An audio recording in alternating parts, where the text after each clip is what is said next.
WHO ने monkey pox के प्रकोप को लेकर आपातकाल घोषित कर दिया है। डब्ल्यूएचओ ने ग्लोबल हेल्थ इमरजेंसी घोषित करते हुए एडवाइजरी जारी की है। एसएमएस अस्पताल के सीनियर डॉक्टर मनोज शर्मा का कहना है कि यदि घर में किसी एक को हुआ है या अपने आसपास किसी जानवर या पालतू जानवर की खुजली है तो उससे दूर रखें। संक्रमित बच्चे को स्कूल ना भेजें। बरसात में सावधानी बरतें और आसपास साफ सफाई, नियमित सैनिटाइजर का उपयोग करें।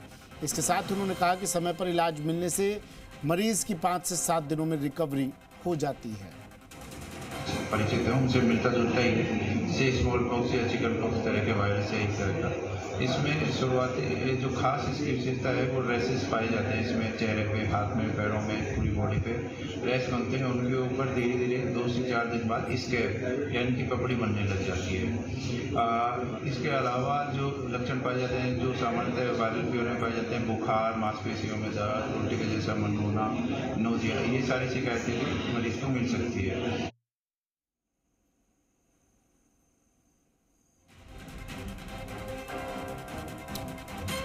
चलिए, डॉक्टर मनोज एसएमएस मेडिसिन विभाग से डॉक्टर मनोज हमारे साथ फोन लाइन पर जुड़ गए हैं।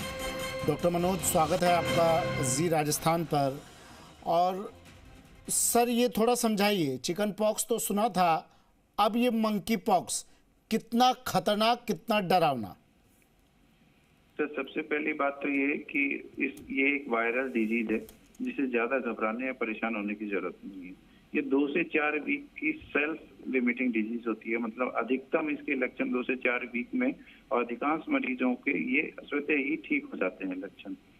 ये स्मॉल पॉक्स या चिकन पॉक्स से मिलती जुलती ही उसी फैमिली, वेरियोला फैमिली का ही एक वायरस है जिसमें उसी के जैसे लक्षण, केवल रैश की जो दिखने में अपीयरेंस है वो उन रैशों से अलग होती है। इसमें शुरुआत में 2 से 5 mm के पिंपल्स बनते हैं। वो बात शुरुआत में पेनफुल होते हैं, जब उनकी साइज बढ़ जाती है, कई स्टेज से गुजर जाता है, पैप्यूल, मैक्यूल, और लास्ट में उसमें स्कैब यानी कि खुरन बन के जब वो उतर जाता है तो शुरुआत में पेन से शुरुआत हुई, लास्ट में ईचिंग भी किसी किसी मरीज को हो सकती है। साथ साथ किसी की मरीजों को स्कैब, जिनको स्कैब हो उनको खास तौर पे सावधानी रखनी कि परिवार के दूसरे लोगों के संपर्क में वो नहीं रहें। उनको बुखार, खांसी, जुकाम, बुखार, हल्का गले में खराश रहना, उल्टी के जैसा मन होना, बुखार के साथ ठंड लगना, हाथ मांसपेशियों में दर्द होना, सिर में तेज दर्द होना, ये सभी लक्षण पाए जा सकते हैं। इसमें जो रैश मिलते हैं उनकी खास बात ये कि बुखार आने से 1 या 2 दिन पहले से लेकर 3 या 4 दिन बाद तक भी रैश उत्पन्न होते हैं और 20 से 25 दिन में स्वतः ही खत्म हो जाते हैं रैश। अच्छा सर, इससे बचाव के क्या उपाय हैं? पहला सवाल ये, क्या इसके लिए कोई वैक्सीन आई है? दूसरा ये, या फिर जैसे हमने कोरोना में देखा था, तेज बुखार आता था तो तमाम डॉक्टर एक ही दवाई देने लगे थे, क्या इसके लिए भी कोई कॉमन मेडिसिन है क्या?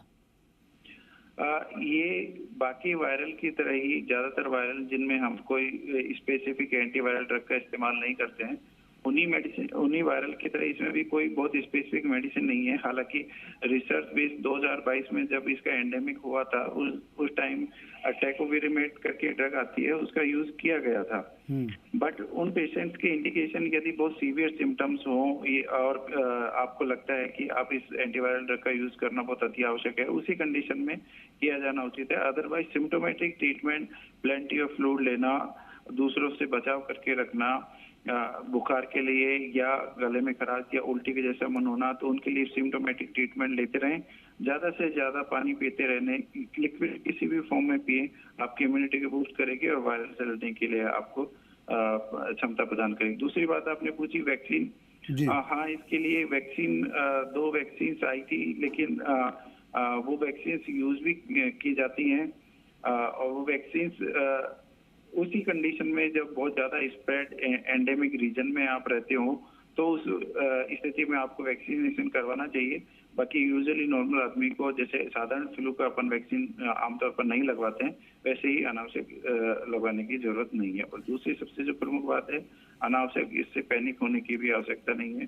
साधारण लक्षणों के साथ आता है, उससे ही चला जाता है। जी, शुक्रिया डॉक्टर मनोज शर्मा, अपना कीमती वक्त हमें देने के लिए। एसएमएस मेडिसिन विभाग से डॉक्टर मनोज शर्मा हमारे साथ जुड़े और बताया कि मंकी पॉक्स एम पॉक्स कितना खतरनाक हो सकता है, इससे बचाव के क्या उपाय और इसकी पहचान क्या।